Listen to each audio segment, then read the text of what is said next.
Secret recipe MDH का जीरा SIP जल जीरा मसाला। सिप सिप जीरा सिप MDH का जल जीरा सिप MDH का जल जीरा सिप।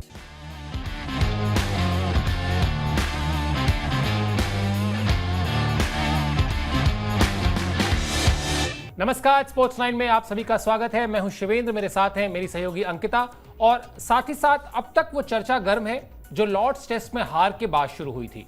22 रन से हार मिली। उस मैच में गेंद को लेकर बड़ा बवाल हुआ, शुभमन गिल को गुस्सा भी आया, अंपायर से भिड़ भी गए, उस पर काफी चर्चा हुई। उसके बाद चर्चा शुरू हुई जडेजा के रोल को लेकर कि क्या जडेजा को आक्रामक होना चाहिए था क्योंकि उन्होंने ठीक ठाक समय क्रीज पर बिताया। संजय मांजरेकर ने कहा, गावस्कर ने अपनी राय रखी, रवि शास्त्री ने भी अपनी राय रखी, वो भी हमने आपको बताया। अब गावस्कर ने एक नया मुद्दा छेड़ा है, इसीलिए हम बता भी रहे हैं कि लॉर्ड्स पर की हार पर चर्चा अभी जारी है और ये मुद्दा है जो स्टंप पर गिल्लियां होती हैं उसके वजन से। क्या है ये मुद्दा, ये सब कुछ आपको इस शो पर बताएंगे, लेकिन सबसे पहले ये बता दें कि टीम इंडिया को ब्रेक मिला है। ब्रेक इसलिए कि छुट्टी कर लो भैया, एक आध दिन थोड़ा आराम कर लो, फिर तो पसीना बहाना ही है। पूरी खबर आपको बताते हैं सिलसिलेवार तरीके से। शुरुआत करते हैं इसी अपडेट से। टीम इंडिया को ब्रेक मिला है। पहला नेट सेशन गुरुवार को केंट काउंटी का जो क्लब है वहां पर उस मैदान में होगा। 19 तारीख को टीम मैनचेस्टर के लिए रवाना होगी। यहां पर चौथा टेस्ट मैच खेला जाना है सीरीज का। 3 टेस्ट मैच के बाद जो स्कोर लाइन है वो 2-1 से इंग्लैंड के पक्ष में है और वो हार जो लीड्स में मिली पहले टेस्ट मैच में और उसके बाद जो लॉर्ड्स में मिली तीसरे टेस्ट मैच में, वो अब तक भारतीय फैंस को कई वजहों से पच नहीं रही है। क्योंकि अगर आप एक टेस्ट मैच में 5 शतक लगाकर हार जाएं तो मुश्किल लगता है और अगर आप 193 रन का लक्ष्य ना हासिल कर पाएं तो उसको पचाना और मुश्किल लगता है। 23 जुलाई से चौथा टेस्ट मैच खेला जाना है जिसका हमने आपको अभी जिक्र किया। लेकिन सबसे पहले शुरुआत करते हैं अंकिता के साथ इसी मुद्दे पर बातचीत करके। ब्रेक इसीलिए दिया गया होगा अंकिता की, ठीक है, चलिए आप लगातार एक ठीक ठाक नेट सेशन करके आप लॉर्ड्स के मैदान में उतरे थे। 5 दिन तक मुकाबला चला, कोई ऐसा भी नहीं कि मुकाबला 4 दिन चला हो या 3 दिन में खत्म हुआ हो जैसा टेस्ट मैचेस में हो जाता है। 5 दिन तक चला, 5 दिन भी लगभग आखिरी सेशन तक गया मैच। तो ठीक है, आपने 1-2 दिन के लिए खिलाड़ियों को ब्रेक दिया कि आप लोग ब्रेक ले लीजिए, थोड़ा सुस्ता लीजिए क्योंकि अभी 2 टेस्ट मैचेस बाकी हैं। नए जोश खरोश और नए दमखम के साथ मैदान में फिर से उतरना है और यही चीज़ें भी होनी भी चाहिए कि भाई ब्रेक मिलना चाहिए, आराम मिलना चाहिए और उस आराम का जो है वो सही उपयोग भी करना चाहिए कि वो जो हम कहते हैं ना कि उसका जो नतीजा हो वो अगले मुकाबले में भी देखने को मिले। क्योंकि देखिए, आप अगर 1-2 से पीछे हैं तो ये जो है वो आपके लिए जो अगला मैच है वो करो या मरो के लिए हो जाएगा। यहाँ से अगर आप मैच को हारते हैं तो आप पूरी सीरीज गंवा देंगे। और इंग्लैंड की टीम ने जिस तरीके से बाउंस बैक किया वो कमाल का था। और अभी तक जितने भी मैचेस खेले गए, 3 मैच खेले गए जहाँ पर ये बड़ी बात है कि भाई 5 दिन ये मुकाबला चला। दोनों ही टीमें काफ़ी बैलेंस नजर आ रही थी, लेकिन जिस तरीके से इंग्लैंड की टीम ने होश के साथ काम किया वो कमाल का था। और 193 रन का लक्ष्य जो है वो हासिल न कर पाना हर किसी के लिए जो है वो कहीं ना कहीं पच नहीं रहा। हमें भी लग रहा था कि भाई 192 रन पर यहाँ पर टीम इंडिया ने ऑल आउट कर दिया इंग्लैंड की टीम को। तो ये अच्छे संकेत है कि अगला जो दिन होगा वो इंडिया के फेवर में जाएगा। लेकिन जैसे ही 4 विकेट गिरे उसके बाद जो 5वां दिन शुरू हुआ वहां से एक के बाद सारे विकेट्स गिरे। तो कहीं ना कहीं ये दर्शाता है कि भाई यहाँ से टीम का जो प्रदर्शन है वो अगले मैच में क्या कुछ होगा। एक लंबा ब्रेक मिला है, एक लंबा आराम यहाँ पर टीम को मिला है और टीम इसका उपयोग जो है वो करना चाहिए। हर एक खिलाड़ियों से जो है वो बातचीत की जाएगी क्योंकि मैनचेस्टर में रिकॉर्ड्स टीम इंडिया के बिल्कुल भी अच्छे नहीं है और यहाँ एक भी मुकाबला टीम इंडिया जीती नहीं है। तो कहीं ना कहीं ये भी एक बड़ा चैलेंज होगा गिल के लिए भी, गंभीर के लिए भी, और गंभीर के लिए तो और भी ज्यादा क्योंकि अपने ही सरजमी पर हम मैच हारे थे, उसके बाद BGT हार गए, WTC फाइनल नहीं पहुंच पाए। तो ये सारी चीजें जो है वो माइंड पे रखनी पड़ेगी यहाँ पर गंभीर को भी और एक टफ फाइट जो है वो इंग्लैंड को देना पड़ेगा। आप बल्लेबाजी से चलिए, ठीक है, आपने अच्छे खासे रन बनाए पहले मैच में, 5 शतक जो है वो टीम इंडिया के बल्लेबाजों ने बनाए। दूसरे मैच में भी एक टफ फाइट जो है वो देखने को मिली, लेकिन अब अगला मुकाबला जो है वो यहाँ से हर चीज जो है वो डिसाइड कर देगा कि भाई आप मैच में कहां पर हैं। तो आराम मिला है, अच्छी बात है, लेकिन उस आराम को किस तरीके से टीम इंडिया भुना पाएगी ये अगले मैच में देखने को मिलेगा।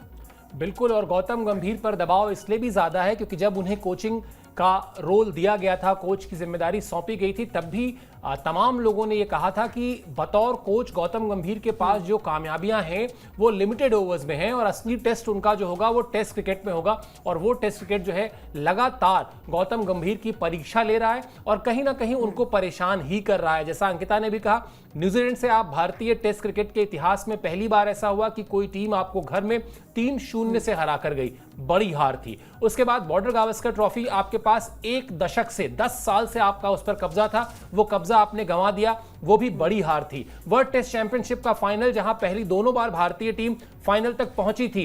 भारत इकलौती टीम थी जो दोनों बार फाइनल तक पहुंची थी, तीसरी बार आप नहीं पहुंच पाए, ये भी एक बड़ा झटका था। और अब उसके बाद जब ये सीरीज शुरू हुई, पहला मैच हारे, दूसरे मैच में आपने कमबैक किया, तीसरे मैच में सिर्फ 193 रन का लक्ष्य था, भारतीय टीम हासिल नहीं कर पाई।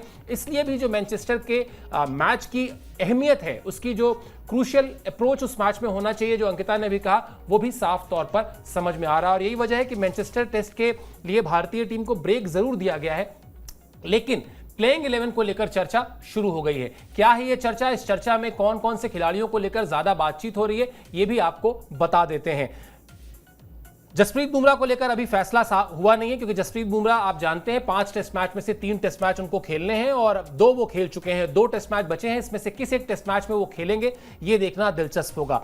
करुण नायर को लेकर मिक्स्ड थॉट है, या कह ले जितने मुंह उतनी बात है। एक बड़ा पक्ष है जो कह रहा है कि अब भाई करुण नायर को आपने 3 टेस्ट मैच में 6 पारियां खिला दी, अब आप उनको थैंक यू कर दीजिए। लेकिन एक और पक्ष है, वो ये कह रहा है कि आप अगर 8 साल बाद किसी खिलाड़ी को लेकर आए हैं तो आप उसको इतना चांस तो दीजिए कि कम से कम उसको लगे कि हाँ, अगर मैं नहीं कर पाया तो ये मेरी कमी थी, मेरे साथ कोई इनजस्टिस नहीं हुआ। अगर 8 साल पहले एक इनजस्टिस हुआ था कि 13 शतक लगाने के बाद वो टीम से बाहर रहे इतने साल, तो अब कम से कम उनको पर्याप्त मौके मिल जाए। इसलिए एक चर्चा उनको लेकर ये हो रही कि हो सकता है टीम मैनेजमेंट उनके साथ जाए, उनको एक टेस्ट मैच खेलने का मौका और दिया जाए। 6 पारियां अभी तक जो खेली हैं उन्होंने, उसमें 131 रन सिर्फ, मतलब जहां खिलाड़ी शुभमन गिल की बात कर लें, जहां वो तमाम रिकॉर्ड्स के पार पहुंच चुके हैं रनों के मामले में, वहां पर करुण नायर जिनको आप बहुत उम्मीदों के साथ लाए थे, वो सिर्फ 131 रन बना पाए हैं।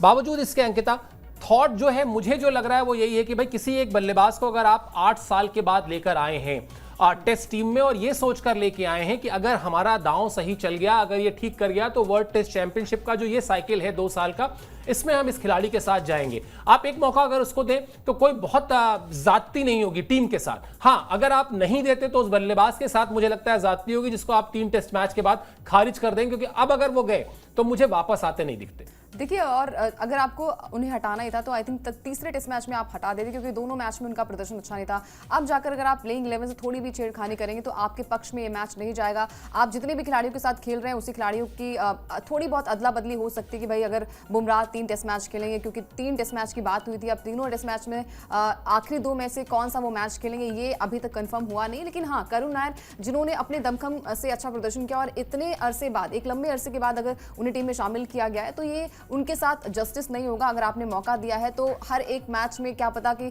मैनचेस्टर वाले मैच में वो कुछ कमाल कर पाएं, क्योंकि बाकी खिलाड़ी भी कुछ खास प्रदर्शन जो है वो नहीं कर पा रहे हैं। अगर हम देखें तो 2-3 खिलाड़ियों के वजह से ये मैच इर्द गिर्द वहीं पर घूम रहा है। चाहे हम गिल की बात करें, गिल भी जो पिछला मुकाबला था दोनों इनिंग्स में नहीं चले थे। जायसवाल जो पहले मैच में उनका शतक आया था, उसके बाद से वो कमाल का प्रदर्शन जो है वो जायसवाल के बल्ले से भी नहीं आया। अगर आपके सलामी बल्लेबाज नहीं टिकेंगे, वो रन्स नहीं बनाएंगे, तो बाकी बल्लेबाजों पर भी प्रेशर आता है, जो हमने देखा भी है बखूबी कि गिल जब आउट हुए, उसके बाद पंत आउट हुए, उसके बाद से सारी जितने भी निचले क्रम की बल्लेबाजी थी वो धराशायी हो गई। तो ये देखना होगा कि भाई अगर आपने टीम में रखा है तो आप टीम के साथ जाएंगे और थोड़े बहुत चेंजेस वहां पर हो सकते हैं। विकेट्स कैसी होगी, किस तरीके से रिएक्ट करें, क्या पता वहां से वहां पर जो है वो स्पिनर्स का बोलबाला हो या फिर तेज गेंदबाजी वहां पर देखने को मिले। तमाम सारी चीजें जो है वो पिच के अकॉर्डिंग जो है वो देखी जाएंगी। लेकिन यहाँ पर सबसे बड़ा सवाल ये भी है कि भाई 131 रन, 3 टेस्ट मैच खेले गए, 6 पारियां, कुछ खास प्रदर्शन नहीं है। एक जो है वो अगर हम उनकी बड़ी पारी की बात करें तो जो लॉर्ड्स के मैदान पर पहले इनिंग थी वो 40 रन की पारी आई थी, उसके बाद से करुण नायर का वो प्रदर्शन जो है वो देखने को नहीं मिला। अब देखिए क्या कुछ चेंजेस होते हैं। ये अभी ब्रेक मिला है, ब्रेक में बातचीत की जाएगी, उसके बाद जो है वो जब प्रेस कॉन्फ्रेंस होगी तब बताया जाएगा कि भाई बुमराह वहां पर अवेलेबल होंगे या फिर नहीं होंगे, या फिर टीम जो है उसी कॉम्बिनेशन के साथ जाएगी। जीतना पड़ेगा आपको, किसी भी तरीके से इस मैच को जीतना पड़ेगा, कुछ भी करके। अगर आप ये मैच हारे तो आप सीरीज जो है वो अपने हाथ से गंवा देंगे। बिल्कुल, और मुझे लगता है कि इसीलिए बातचीत भी हो रही है, क्योंकि अगर एक मैच में कंप्लीट बैटिंग फेल्योर हुआ, अगर आपके कप्तान से रन नहीं बने, अगर आपके टीम के प्रमुख बल्लेबाजों से रन नहीं बने, उप कप्तान से रन नहीं बने, तो वहां पर अगर आप सिर्फ एक खिलाड़ी को पॉइंट आउट करके निकाल दें कि नहीं करुण नायर ने लॉर्ड्स में रन नहीं बनाया इसलिए करुण नायर को निकाला जाए। अगर आप करुण नायर की बैटिंग देखेंगे, जैसे शुभमन गिल ने लॉर्ड्स में हार के बाद कहा कि कई बार आप जब स्कोर शीट देखते हैं तो आपको समझ में नहीं आता कि मैच में कितनी कड़ी टक्कर थी। वैसे ही कई बार जब आप सिर्फ स्कोर देखते हैं तो आपको यह नहीं पता चलता कि बल्लेबाज कैसी फॉर्म में था, कितने आत्मविश्वास से था। करुण नायर की बल्लेबाजी जिसने भी गौर से देखी होगी ये पाया होगा, खासतौर पर पिछले मैच की दूसरी पारी में जहां वो सिर्फ मेरे ख्याल से 14 रन ही बना पाए थे, लेकिन वो आत्मविश्वास उनके अंदर था। और कई बार जब आप एक लंबे समय के बाद आते हैं अंतर्राष्ट्रीय क्रिकेट में तो आपको उसके साथ तालमेल बिठाने में समय लगता है। प्रॉबेबली वो समय उनको लग रहा है। अच्छे खिलाड़ी हैं, साइड मैचेस में रन किए हैं, डोमेस्टिक क्रिकेट में रनों का अंबार लगाया है, संभवतः एक मैच उनको और देना बनता है और हो सकता है टीम मैनेजमेंट इसी थॉट प्रोसेस के साथ जाए। चलिए, बदलाव इंग्लैंड की टीम में हुआ है और वहां पर बाकायदा अनाउंसमेंट भी हो गई है। वो बदलाव क्या है आपको बताते हैं, अगला अपडेट दिखा दीजिए। इंग्लैंड की टीम में लियम डॉसन को शामिल कर लिया गया है। लियम डॉसन जो है वो बाएं हाथ के स्पिनर हैं।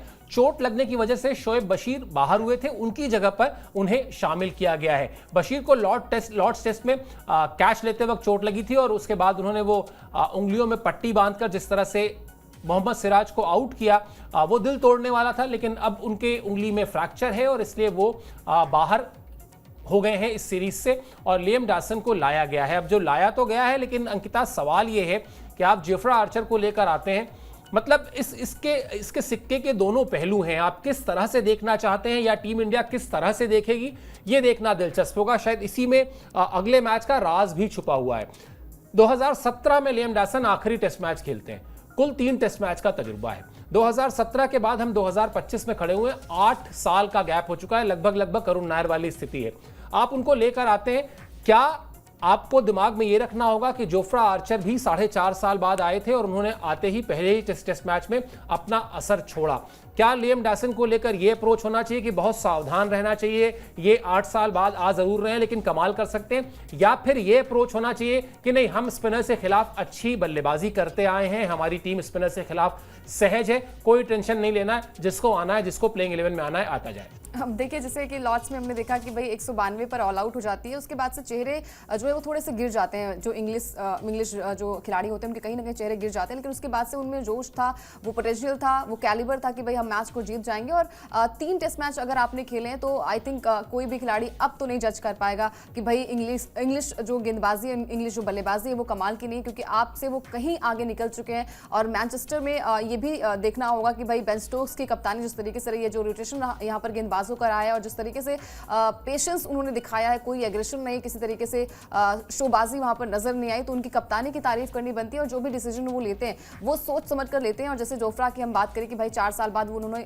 कमबैक किया और पहले ही मैच में क्या गजब का प्रदर्शन किया, तो यहाँ से जो डॉसन है उन पर भी नजरें होंगी कि भाई 3 मैच खेले हैं और यहाँ पर भारत के खिलाफ जब डेब्यू किया था वहाँ पर भी उन्होंने 2 विकेट चटकाए थे, तो ये सारी चीज़ें जो है वो दिमाग पर होंगी। और जडेजा का विकेट भी लिया था और जडेजा जो है वो इस मैच में भी आपको हर एक मुकाबले में जो है वो निचले क्रम में कहीं ना कहीं टिकते नजर आते हैं, तो ये भी जो है उनका एक तुरुप के एक के जो है वो डॉसन हो सकते हैं। बाकी टीम कॉम्बिनेशन जो है वो इंग्लैंड का काफ़ी बढ़िया है, गेंदबाजी कमाल किया। और जोफ्रा के आने के बाद तो एक तरीके से जो हम कहते हैं ना कि बैकफुट पर थी, और जब जो दूसरा मुकाबला खेला गया था वहां से एक बड़ी हार मिली थी इंग्लैंड को, तो वहां से भी कहीं ना कहीं बाउंस बैक जो है इंग्लैंड की टीम ने किया है। और भारत के लिए थोड़ी सी खतरे की घंटी जो है वो बज रही है, क्योंकि भारतीय जो मिडिल ऑर्डर की हम लगातार बात कर रहे हैं कि 2-3 खिलाड़ी होकर हम छोड़ दे, चाहे गिल की बात करें, केएल राहुल की बात करें, ऋषभ पंत की बात करें, अगर ये जल्दी आउट हो जाते हैं तो टीम जो बैलेंस होता है, टीम की जो निचले क्रम की बल्लेबाजी होती है वो धराशायी हो जाती है। तो इसके लिए टीम को जो है वो सजग होना पड़ेगा। बाकी इंग्लिश जो कॉम्बिनेशन है अभी तक तो अच्छा ही करता नजर आया। बिल्कुल, और जिस तरह से पहले टेस्ट मैच में हार के बाद भारतीय टीम ने दूसरे टेस्ट मैच में रनों के लिहाज से भारत के बाहर सबसे बड़ी जीत हासिल की थी, उसको भारतीय टीम का एक बड़ा कमबैक कहा गया। लेकिन उसके बाद इंग्लैंड ने जिस तरह से लॉर्ड्स टेस्ट में पहले इनिंग में भारतीय टीम के रन को बराबर लाने के बाद जिस तरह से कमबैक किया, सिर्फ 193 रन का टारगेट देकर जिस तरह से गेंदबाजी में उन्होंने परफॉर्मेंस किया, निश्चित तौर पर अपने घर में उनका यह बहुत शानदार कमबैक भी माना जाएगा। और इसीलिए अब मैनचेस्टर में जब वो उतरेंगे तो उनके शोल्डर्स अप होंगे, उनके चिन अप होंगे, उनको लगेगा कि हाँ, हमने इस सीरीज में बढ़त ले ली है, एक मैच और जीतते ही हम सीरीज पर कब्जा कर लेंगे, वर्ल्ड टेस्ट चैंपियनशिप के फाइनल की तरफ एक अच्छे शुरुआत के साथ आगे बढ़ेंगे। अब अगर आपको इन सबसे इंग्लैंड की टीम को रोकना है तो सबसे पहले आपको मैनचेस्टर में हर हालत में जीत हासिल करनी होगी, और इसके लिए जरूरी है कि लियम डॉसन नहीं, कोई भी आए, आप उसको मेरिट पर खेलें, आप इस पर खेलें कि भारतीय टीम विश्व क्रिकेट में एक बड़ी टीम है, कोई ऐसी टीम नहीं है जिसको किसी एक खिलाड़ी के आ जाने से बहुत ज्यादा घबराहट होनी चाहिए। चलिए अब आते हैं जो गावस्कर साहब का फोटो आज हम लोगों ने लगाया है अपने वीडियो वॉल में, उन्होंने एक नई बात बताई और ये चर्चा यूं तो क्रिकेटिंग सर्किल में होती रहती है, लेकिन इस बार उन्होंने खुलकर कहा। क्या कहा? उन्होंने कहा कि साहब गेंद के बाद जो है ना, जो गेंद को लेकर विवाद हो रहा है आप जानते ही हैं, गिल्लियों पर भी सवाल उठाए, यानी स्टंप पे जो बेल लगती है उस पर भी उन्होंने सवाल उठाए हैं। आपको खबर पहले दिखाते हैं, उसके बाद बताएंगे कि एग्जैक्टली उन्होंने कहा क्या है। गावस्कर ने इंग्लैंड में विकेट की गिल्लियों पर दिया बयान। लॉर्ड्स में गिल्लियों के गिरने से ही मोहम्मद सिराज आउट हुए थे। 22 रन से जो भारतीय टीम हारी, उसके पीछे वजह यही थी कि वो जो बॉल था शोएब बशीर का, उसको बहुत अच्छे से डिफेंड किया मोहम्मद सिराज ने, लेकिन फिर बॉल जो है वो जाकर स्टंप में हल्के से लगा और गिल्लियां गिर गई। गिल्लियां गिरते ही मैच जो है वो इंग्लैंड टीम के पक्ष में चला गया। आपको बता दें कि नियमों के मुताबिक गिल्लियों का गिरना जरूरी होता है। अब जो गावस्कर ने कहा है, पहले आपको वो दिखाते हैं, उनका बयान दिखाते हैं, फिर इस पर बातचीत भी करेंगे। गावस्कर ने कहा कि कभी कभी नसीब की भी जरूरत होती है और अगर नसीब भारत के साथ होता तो नतीजा हमने देखा वो अलग भी हो सकता था। आखिरी विकेट को ही देखिए, सिराज ने काफी अच्छा डिफेंड किया था, लेकिन फिर भी गेंद घूमकर लेग स्टंप पर जा लगी। इंग्लैंड की बेल्स काफी हल्की हैं, अगर भारत की बेल्स होती तो वो स्टंप पर ही रहती और सिराज बैटिंग करते रहते और शायद जडेजा के साथ भारतीय टीम को जीत भी दिला देते। ये कहना सुनील गावस्कर का है, पूर्व कप्तान है, विश्व क्रिकेट की एक मजबूत आवाज है। इसलिए ऐसा नहीं है कि ये सिर्फ कहने के लिए उन्होंने कह दिया, ये वाकई एक बड़ा मुद्दा है। जिस तरह से बॉल को लेकर, ड्यूक्स का जो बॉल है उसको लेकर लगातार विवाद होता रहा पूरी सीरीज में। अब तक कई बार आपने देखा अंपायर्स के साथ बहस हुई, क्योंकि जो बॉल है वो बहुत जल्दी सॉफ्ट हो जा रहा है और फिर उसके बाद जब सॉफ्ट हो जाता है तो गेंदबाजों के लिए उस पर कुछ मेहनत करने के लिए रह नहीं जाता। ना आप सीम कर सकते हैं, ना स्विंग कर सकते हैं, बहुत सारी दिक्कतें आती हैं और बल्लेबाजी कहीं ना कहीं आसान होती जाती है। और ये जो सॉफ्टनेस है, ये सॉफ्टनेस बहुत जल्दी आ जा रही है गेंद में। तो अंकिता, फिर भी मुझे ऐसा लगता है, देखिए गावस्कर का जो कहना है वो एक पहलू है। वो मैच के बाद उन्होंने एनालिसिस किया, एनालिसिस के बाद कहा कि साहब अगर वो इंडियन विकेट्स में जो बेल्स इस्तेमाल की जाती हैं वो होती तो वो गिरती ही नहीं। आप स्टंप पर जाकर गेंद लग भी जाती तो नहीं गिरती, और जब तक गिरती नहीं तब तक वो आउट नहीं होते और फिर शायद चीजें बदल जाती। और गावस्कर तो इंतजार कर रहे थे कि वो शायद लॉर्ड्स में जैसे सौरव गांगुली ने टी शर्ट लहराई थी वैसा कुछ हो जब जडेजा टी शर्ट लहराएं, लेकिन मुझे लगता है कि अब जो होना था वो हो गया। उसका बहुत ज्यादा डाइसेक्शन करके, उसका बहुत ज्यादा पोस्टमार्टम करके आपको कुछ मिलने वाला नहीं है।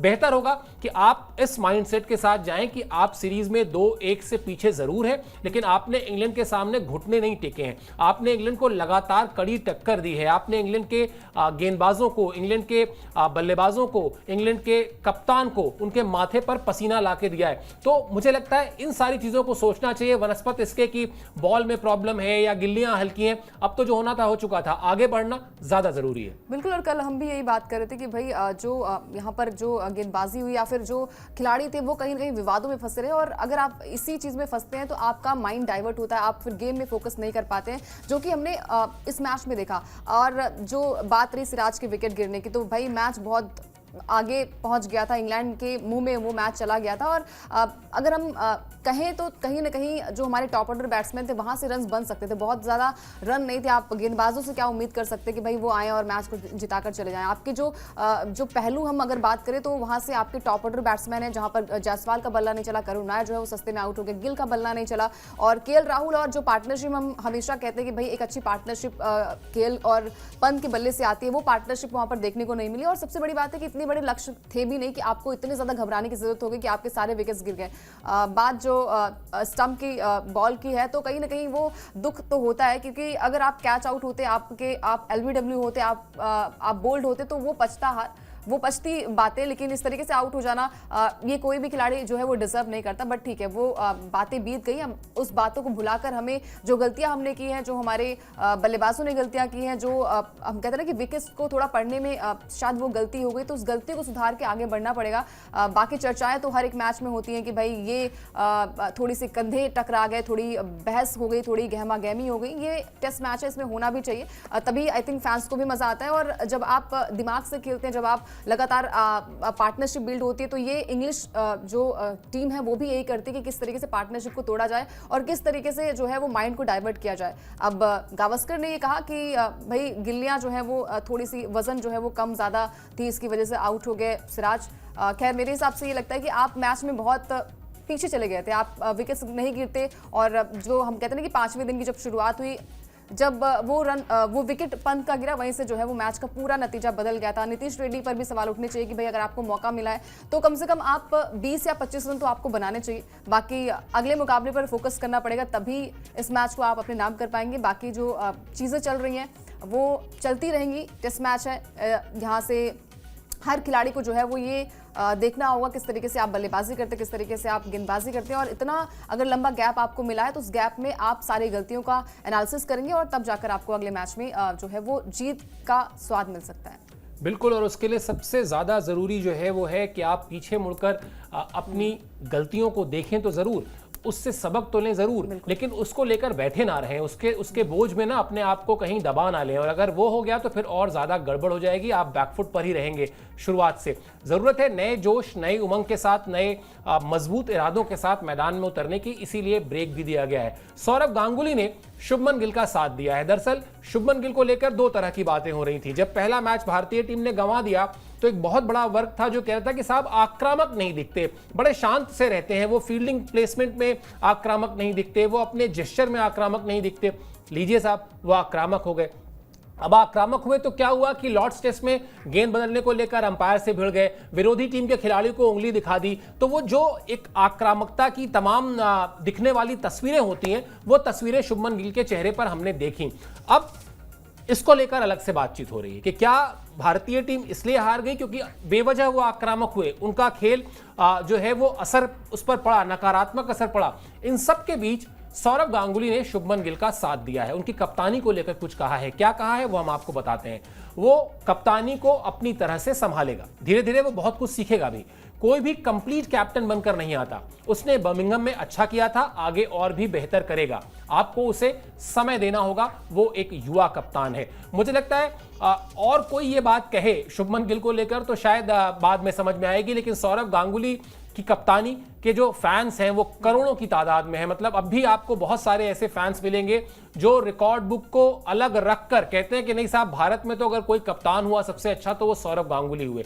सौरव गांगुली की ये बात कि भाई छोड़ दीजिए, अभी वो एग्रेसिव नहीं दिखे आगे कैसे दिखेंगे ये सब कुछ उनके ऊपर छोड़ दीजिए, उनको वक्त दीजिए। कोई भी कैप्टेंसी सीख कर नहीं आता, करते करते सीखता है। संभवतः इस सीरीज के बाद आप शुभमन गिल की कप्तानी में वो मैच्योरिटी देखेंगे, वो परिपक्वता देखेंगे जो शायद उनको एक बेहतर कप्तान बनाएगी। बिल्कुल, और देखिए मतलब जब से सोशल मीडिया आ गया तब से हमने देखा कि एक एक आपके मोमेंट्स पे कैप्चर किए जाते हैं। उसके बाद अगर आपने थोड़ी सी भी गलतियां कर दी या फिर क्या पता उसका इंटेंशन वो ना रहा हो, लेकिन तमाम सारी चीज़ें जो है वो कहीं ना कहीं उससे भी निकलकर सामने आती है। और ये पहली दफ़ा है, मतलब पहली वो टेस्ट सीरीज जो है वो कप्तानी वो कर रहे हैं, कैप्टन है तो थोड़ा टाइम उन्हें देना चाहिए। और ये चीज़ें होती हैं, पहले आप उम्मीद करते हैं कि भाई बहुत शांत स्वभाव के और टेस्ट मैच में एग्रेशन ही मैटर करता है। नहीं, ऐसा कुछ नहीं है। आपकी अपनी पर्सनालिटी होती है। आप अगर अपनी पर्सनालिटी के इतर जाएंगे तो वो शायद आपको खुद भी अच्छा नहीं लगेगा, और जो सामने फैंस देख रहे हैं, जो बाकी लोग देख रहे हैं, उनके लिए भी ये पच पाना बहुत ही मुश्किल हो जाएगा। और जैसे गांगुली ने कहा कि भाई अभी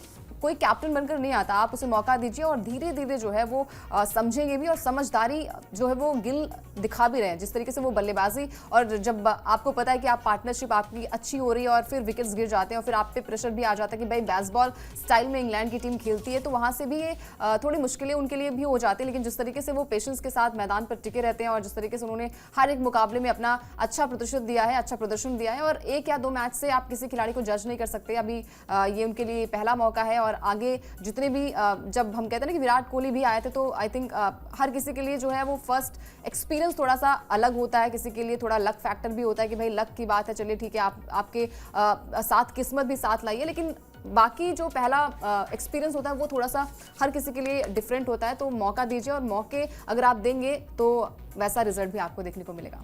बिल्कुल, और अगर आप लक की बात करें, अगर आप भाग्य की बात करें, तो भाग्य अगर शुभमन गिल के साथ होता तो मैं पूरे जिम्मेदारी के साथ कह रहा हूं कि अभी ये सीरीज 3-0 पर होती, क्योंकि आप पहला टेस्ट मैच याद कीजिए, किसी ने सोचा नहीं था कि 371 रन इंग्लैंड की टीम चेस कर देगी और 188 रन पहले विकेट के लिए जोड़ देगी। वहां वो अनलकी रहे। दूसरा मैच तो खैर जीती ही भारतीय टीम, जहां पर सिर्फ 22 रन से भारतीय टीम हारी है। तो क्या पता, मतलब मैंने कितनी बार कहा है कि क्रिकेट में या किसी खेल में चूंकि इसलिए किंतु परंतु जैसे शब्द एग्जिस्ट ही नहीं करते, लेकिन अगर भाग्य का साथ मिलता तो अभी ये सीरीज 2-1 पर नहीं होती बल्कि 3-0 पर होती। और ये बात जितनी बेहतर हम समझ रहे हैं यहाँ बैठकर, मैं और अंकिता समझ रहे हैं या क्रिकेट फैंस समझ रहे हैं, ये बेन स्टोक्स भी समझ रहे होंगे। उनको भी पता होगा कि 2-1 से सीरीज उनके पक्ष में है जरूर, लेकिन वो भी हार के बिल्कुल एकदम पास तक गए हैं, हार को देखा है, बस वो हार जो है उनके गले नहीं लगी, यही फर्क है। तो रहेगी हमारी नजर अब जब भारतीय टीम गुरुवार को नेट्स के लिए उतरेगी। ऑप्शनली होंगे मेरे ख्याल से सारे खिलाड़ी, शायद ही इकट्ठा हों, लेकिन जो भी वहां कुछ होगा, जैसा भी संकेत मिलेगा वो हम आप तक पहुंचाएंगे। आपको स्पोर्ट्स 9 को सब्सक्राइब कर लेना है। शॉर्ट्स के जरिए, वीडियोस के जरिए, अपने लाइव शोज के जरिए हम आपको स्पोर्ट्स की हर खबर से अपडेट करते रहेंगे। फिलहाल अभी के लिए आप इस शो पर हमारे साथ जुड़े, इसके लिए मेरी तरफ से, अंकिता की तरफ से बहुत बहुत शुक्रिया, बहुत बहुत आभार।